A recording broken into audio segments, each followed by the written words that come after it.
The largest battleship ever built was sent on a suicide mission with only enough fuel to reach its destination. It never even got close. Today, it is sitting in two pieces on the bottom of the Pacific Ocean, with over 3,000 men still inside. And nobody has touched it in 80 years. Most people know the Yamato sank.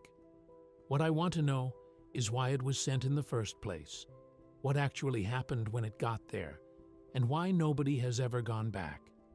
The answers are genuinely strange. Some of them I went back and checked 3 times before I was sure. The Japanese battleship Yamato was the largest warship ever built by any nation. Construction began in 1937 at the Kure Naval Arsenal in Hiroshima. The dockyard had to be deepened by a full meter just to accommodate the hull. Special cranes capable of lifting 350 tons were installed specifically for this ship. When the Yamato was finally launched in August 1940, workers erected screens and a canopy around the entire dry dock so that passing ships could not see what was being built inside. Japan was so determined to keep the Yamato secret that the dimensions were classified for years. The reasons for that secrecy were obvious once you knew the numbers. The Yamato displaced 72,000 tons at full load. That is heavier than any warship ever built before or since. She was 862 feet long. Her main armament was 9 18.1-inch guns, the largest naval guns ever mounted on a warship. Each gun barrel was 69 feet long.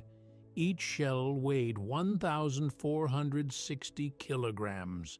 Each turret weighed 2,774 tons, heavier than most of the destroyers the Yamato would sail alongside. No Allied battleship carried anything close. Nazi Germany had called the Bismarck unsinkable. Japan didn't need to say it about the Yamato. The numbers made it obvious. She was commissioned in December 1941. The same week, Japan attacked Pearl Harbor. For much of the war, the Yamato served as the flagship of the combined fleet. Admiral Yamamoto directed the Battle of Midway from her bridge in June 1942, the battle that turned the tide of the Pacific War against Japan. The Yamato was there. She never fired a shot. This is the bit that got me when I looked into this. The most powerful battleship ever built spent most of the Second World War doing almost nothing. Japan couldn't afford to use it. The Yamato consumed fuel at an extraordinary rate, and by 1943, Japan's oil supply was critically short. She was too valuable to risk and too expensive to operate freely. She fired her main guns at enemy surface ships exactly once during her entire career, at the Battle of Leyte Gulf in October 1944. By early 1945, Japan had lost most of its carrier fleet, and the war was effectively over. The Yamato sat at anchor at Tokuyama, burning through fuel Japan could not replace, waiting for orders that had nowhere sensible to go. Those orders came in April 1945. American forces had landed on Okinawa on April 1st. When Emperor Hirohito was briefed on the Army's plans to defend the island, he reportedly asked where the Navy was and what it was doing. Japanese commanders, feeling pressure from the Emperor himself, conceived Operation Ten-Go. The plan was brutally simple. The Yamato, along with the light cruiser Yahagi and 8 destroyers, would sail to Okinawa with only enough fuel for a one-way trip. The battleship would beach itself on the shore and use its enormous guns as fixed artillery against the American invasion force until the ammunition ran out. The crews would then go ashore to keep fighting. The mission was so clearly suicidal that Vice Admiral Seiichi Ito, the commander chosen to lead it, initially refused. He called it futile and wasteful. The ship captains were not told the full details until April 5th, 2 days before departure. But every one of them carried out their orders. The crew were not given the option to leave, except for roughly 80 men who were new, sick, or unfit for duty. 67 naval cadets from the Itajima Naval Academy had arrived on the Yamato just 3 days earlier. They were sent home.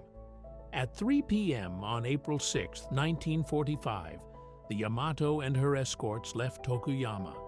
Every man on board knew the ship would not be coming back. In a quiet act of defiance, fuel depot workers at the port secretly gave the ships almost all of the remaining fuel in the facility, ignoring orders to supply only enough for a one-way trip. It probably still was not enough for a return journey.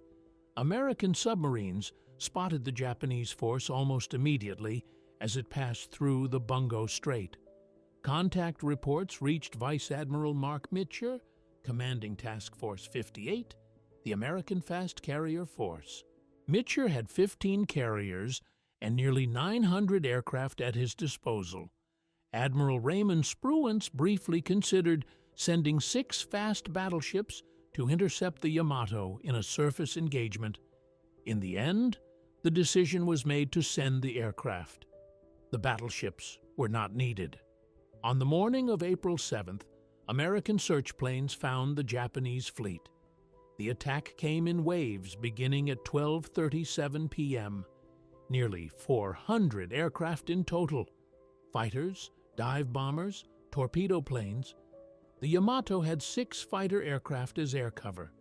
In the damage control rooms, Japanese officers made desperate decisions, deliberately flooding their own compartments to prevent the ship from capsizing at the cost of hundreds of their own crew trapped below. By 2:23 p.m., the Yamato had been hit by at least 11 torpedoes and 6 bombs. She was listing heavily, speed reduced, fires burning from bow to stern. Then the fires reached the forward ammunition magazines. The explosion sent a mushroom cloud 6 kilometers into the sky. American pilots watching from miles away described it as unlike anything they had seen. The blast registered on seismographs. Observers on the Japanese mainland could see it from over 200 kilometers away. Of the 3,332 crew members aboard, 3,055 were lost. Around 276 survived. The Yamato never came within 100 miles of Okinawa. The wreck was first located in August 1985 by a Japanese expedition using the submersible Pisces II. It lies 290 kilometers southwest of Kyushu at a depth of 340 meters, about 1,100 feet. The battleship is in 2 main pieces. The forward section lies on its starboard side with clear torpedo damage visible. The stern section rests upside down. The main gun turrets, each weighing nearly 3,000 tons, broke free when the ship rolled over and now lie scattered across the surrounding seabed. What remains is an enormous field of shattered steel covering a wide area of the ocean floor. So, why has nobody salvaged the Yamato? The depth is the first answer. 340 meters is not unreachable for modern technology, but it makes any salvage operation extremely complex and expensive. The condition is the second answer. The Yamato was not simply sunk. The magazine explosion tore the ship apart. There is no intact hull to raise.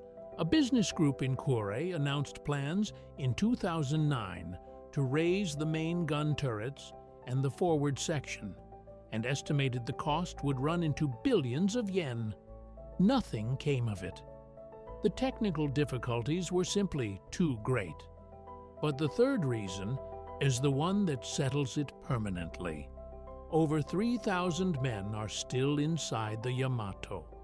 In Japan, the battleship is not simply a piece of naval history. The word Yamato was historically used as a poetic name for Japan itself. The ship represents something profound, a symbol of a nation that sent its greatest weapon on a mission it knew it could not survive, and of the men who sailed anyway. In 2015, a group of Japanese lawmakers began formal meetings to study the feasibility of raising the ship to recover crew remains. The discussions produced no action. The cultural and political sensitivity around disturbing the wreck is enormous. And even if Japan wanted to raise the Yamato, no technology currently exists capable of lifting 72,000 tons of shattered steel from 1,100 feet of water.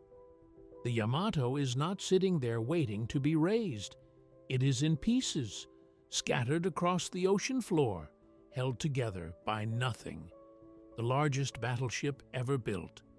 The most powerful naval guns ever mounted on a warship, sent on a one-way mission with only enough fuel to reach a target it never reached. In 4 hours, 3,055 men went into the Pacific. The mushroom cloud was visible 200 kilometers away, and it has been on the bottom of the East China Sea for 80 years, with those men still inside. If the Yamato surprised you, the Shinano is even stranger. Japan's largest aircraft carrier lasted exactly 17 hours before it sank. It never fired a shot. It never carried a single aircraft.